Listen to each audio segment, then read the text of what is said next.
तर हॅलो विद्यार्थी मित्रांनो, मी तुमच्यासाठी घेऊन आलेली एक नवीन धातू विज्ञान या विषयावर, जसं की आपण बघितलं की सेमी मीडियमला एक आपण मेटलर्जीवर तो व्हिडिओ बनवून दिलेला आहे, वन शॉट लेक्चर. त्याच पद्धतीने मराठी मीडियमचं आता हे दुसरं वन शॉट लेक्चर येत आहे. पहिलं तुमचं कार्बनी संयुग ऑलरेडी झालेलं आहे बघा. दुसरं जे लेक्चर आहे ते आपण घेणार आहे या ठिकाणी धातू विज्ञान या टॉपिकवर, ज्याचा आपण या ठिकाणी तयार करतो एक वन शॉट व्हिडिओ, ज्याच्यामध्ये मी तुम्हाला सांगणार की कोणते इम्पॉर्टंट टॉपिक्स आहे आणि ते तुम्हाला कोणत्या पद्धतीने विचारले जाऊ शकतात. बघा, तसा तर तुमचा पूर्ण पेपर हा बऱ्यापैकी ऍक्टिव्हिटी बेस्डच येतो आणि आपल्याला जो काही स्टडी करून जायचा आहे तो त्या पद्धतीनेच करून जायचा आहे. म्हणजे तुमचा जो कम्प्लीट स्टडी आहे, कोणताही टॉपिक स्टडी करताना तो कन्सेप्च्युअल पाहिजे, संकलनात्मक पाहिजे.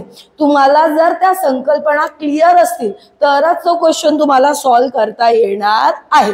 जर तुम्ही फक्त एक रट्टा मारून गेले, काहीतरी फक्त एक पोपटासारखं सगळं पाठ करून गेले, तर तुम्हाला मात्र तिथं पेपर न जमण्याचे काही पर्सेंट चान्सेस आहेत, जे की तुम्हाला ऍक्टिव्हिटी मध्ये जमणार नाही. तर स्टार्ट करूयात आपण आपल्या या व्हिडिओला, ज्याच्यामध्ये बेटा आपल्याला पुढे बघायचं या ठिकाणी. बघा, जसं की महत्वाच्या ज्या व्याख्या आहेत त्या ज्या तुम्ही करून गेले पाहिजे, त्या व्याख्या आहेत तुमच्या खनिजे, संमिश्र, धातुके, मृदा अशुद्धी, निस्थापन किंवा भाजणे. या व्याख्या बऱ्यापैकी विचारल्या जातात आणि त्या करून जायच्या. त्याच्यात काही फार वेगळं तुम्हाला अभ्यासाची गरज नाहीये.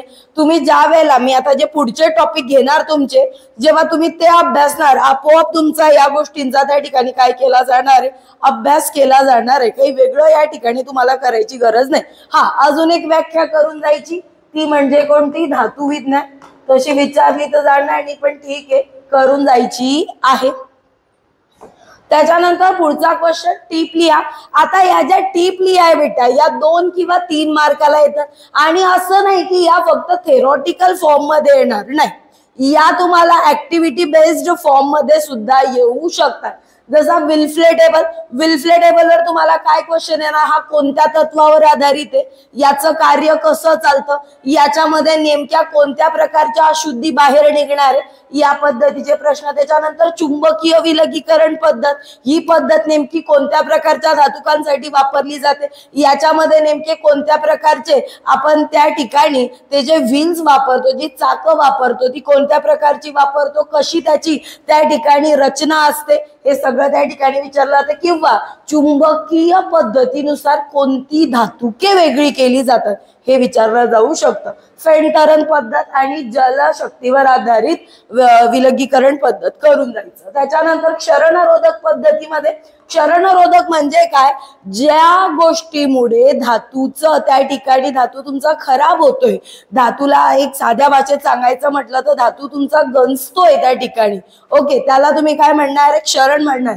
मग क्षरण रोखण्यासाठी वेगवेगळ्या पद्धती, जसं की जस्त विलेपण, विद्युत विलेपण, संमिश्रीकरण आणि धनाग्रीकरण. बेटा या इम्पॉर्टंट आहे, व्यवस्थित करून जा. धनाग्रीकरण झालं, विद्युत विलेपण, याच्यावर तुम्हाला ऍक्टिव्हिटी बेस्ड क्वेश्चन येऊ शकतात, त्यामुळे व्यवस्थित करून जायचे. संमिश्रीकरणवर टीप लिहा येते, ओके, ज्याच्यामध्ये संमिश्रीकरणाची व्याख्या आणि कोणकोणत्या प्रकारचे संमिश्र असतात आणि त्याचं कशा प्रकारे वेगवेगळ्या धातू आणि अधातूंमध्ये त्याचं कॉन्सन्ट्रेशन असतं ते आपल्याला या ठिकाणी बघायचं आहे. त्याच्यानंतर काही ऍक्टिव्हिटी बेस्ड क्वेश्चन, म्हणजे ऍक्टिव्हिटी फॉर्म मध्येच विचारले जातात तुम्हाला, याला दुसरा प्रकार अजून असा विचारला जात नाही.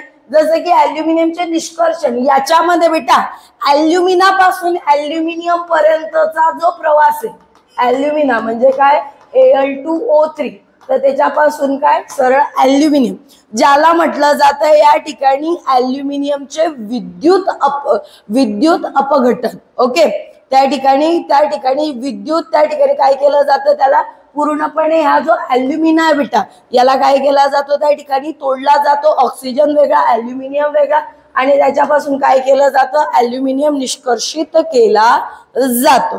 त्याच्यानंतर धातू व धातू यांच्या रासायनिक अभिक्रिया या व्यवस्थित करून जायच्या त्या ठिकाणी, ओके. याच्यावर डिरेक्टली क्वेश्चन, जसं की तुमचं त्या ठिकाणी बघा, तुम्हाला मी अगोदरही समजवलेलं आहे की वेगवेगळ्या ज्या तुमच्या त्या आकृत्या त्या ठिकाणी आलेल्या आहे, वेगवेगळे जे प्रयोग आलेले त्याच्यावर सुद्धा प्रश्न येतो.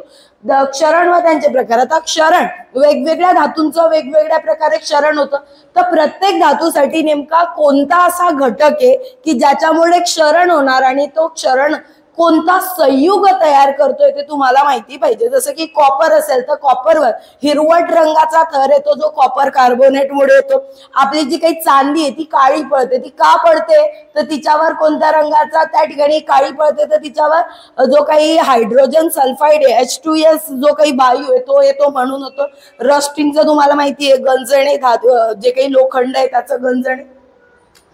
त्याच्यानंतर जोड्या लावा वगैरे मध्ये तुम्हाला धातुके आणि धातू, बरोबर आहे. जसं की बॉक्साईट कोणाचा धातुके हा त्या ठिकाणी ॲल्युमिनियमचा आहे. असे बरेच वेगवेगळे ते तुम्हाला त्या ठिकाणी लक्षात ठेवायचे आहे. पाराचा कोणता आहे, त्या ठिकाणी कॉपरचा कोणता आहे, त्या ठिकाणी झिंकचा कोणता आहे, तसे वेगवेगळे. झिंक म्हणजे जास्त. त्याच्यानंतर संमिश्र व त्यात असलेले धातूचे अधातू आणि धातूंचे प्रमाण. बेटा ब्रास हा या ठिकाणी काय एक संमिश्र आहे, तर त्याच्यामध्ये कोणकोणतं प्रमाण आहे ते असं तुम्हाला त्या ठिकाणी लक्षात ठेवणं गरजेचं आहे.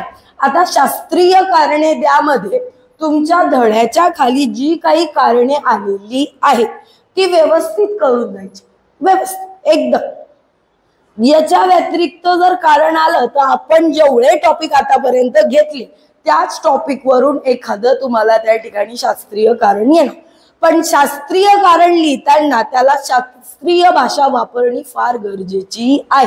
तुम्ही जर म्हणाल आम्ही आमच्या मनानं काही लिहून टाकणार तर तसं चालणार नाही. शास्त्रीय कारण लिहिताना त्याच्यासाठी आलेलं कारण, त्याच्या मागचा तुम्हाला त्या ठिकाणी काय लिहायची संकल्पना, एक शास्त्रीय त्याला बेस देणं फार गरजेचा आहे. तर अशा प्रकारे तुमचं या ठिकाणी धातू विज्ञानाचा हा 1 शॉर्ट व्हिडिओ या ठिकाणी आपण कंप्लीट केलेला आहे. तुम्हाला अजून जे काही वेगवेगळे व्हिडिओ वेगवेगळ्या चॅप्टर्स विषयीचे जे तुम्हाला फार मोठे वाटतात, काय करावं याच्यातलं काय नाही वाचावं हे समजत नाही, कशा प्रकारे क्वेश्चन येईल हे समजत नाही, तर त्यासाठीच आपण हे सगळे 1 शॉर्ट व्हिडिओ घेऊन येते. तुम्ही फक्त अभ्यास करा, जिद्दीने अभ्यास करा आणि आपल्याला चांगले मार्क मिळतीलच एवढा विश्वास ठेवायचा आणि तसा अभ्यास करायचा. Best of luck.